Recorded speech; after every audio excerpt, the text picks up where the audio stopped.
اعوذ باللہ من الشیطان الرجیم بسم اللہ الرحمن الرحیم الصلاۃ والسلام علیک یا رسول اللہ وعلی آلک و اصحابک یا حبیب اللہ۔ یوٹیوب چینل سے قاری محمد ریاض قریشی کا سلام، السلام علیکم ورحمۃ اللہ وبرکاتہ۔ پاکستان میں اور پاکستان سے باہر رہنے والے کے لیے ہم دعا گو ہیں کہ اللہ پاک آپ کی روحانی، جسمانی، اندرونی، بیرونی بیماریاں دور فرمائے، آمین۔ قرآن پاک کی سورہ اخلاص ایک معجزہ ہے۔ اللہ پاک نے اس صورت میں صرف اپنی وحدت ہونے کا اقرار کیا ہے۔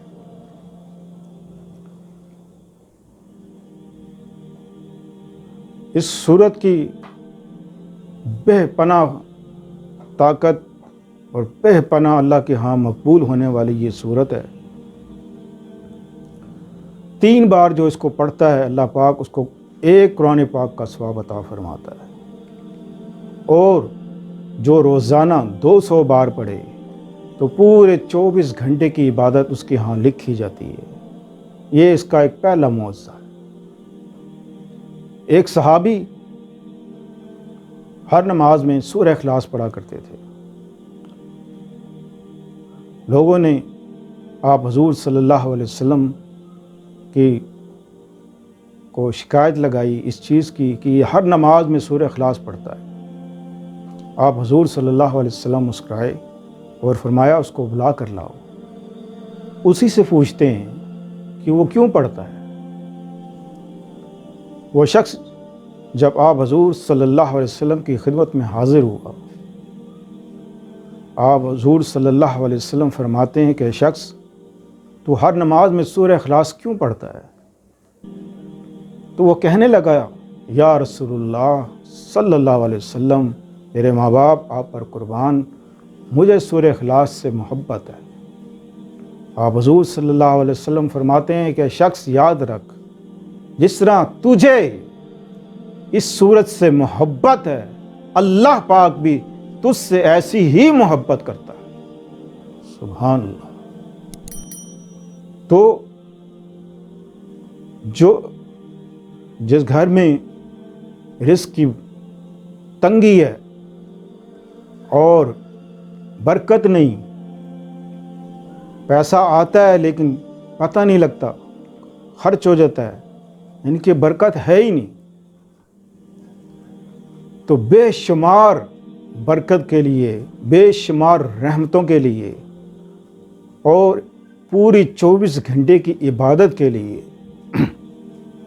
آپ چاہتے ہیں کہ آپ کے نامہ اعمال میں جب آپ کا نامہ اعمال کھولا جائے تو وہاں لکھا ہوگا کہ اس شخص نے 24 گھنٹے عبادت کی، تو رات کو کسی حصے میں آپ 200 بار اول آخر درود شریف اس کو پڑھیں، اور پڑھ کر آپ جو بھی دعا مانگیں، دولت، عزت، شہرت، شادی، محبت، سب کچھ ملے گا انشاءاللہ عزیز۔ لیکن سورہ اخلاص سے محبت بھی ہونی چاہیے۔ سورہ اخلاص سے محبت کا مطلب ہے کہ اللہ سے محبت۔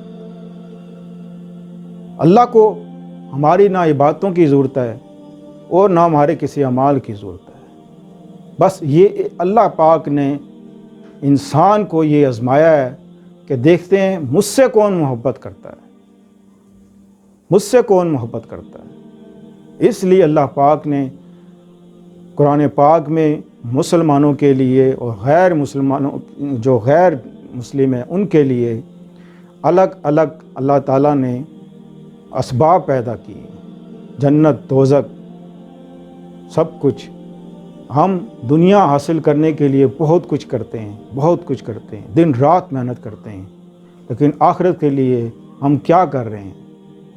ذرا سوچیے ایک بار کہ ایک دن مرنا ہے، ایک دن دنیا سے جانا ہے، تو کیا ہی اچھا ہوگا کہ ہمارے مرنے کے بعد جب ہم آخرت میں ہمیں جنت ملے، محل ملے اور باغ ملیں اور ہمیشہ قائم رہنے والی زندگی ملے۔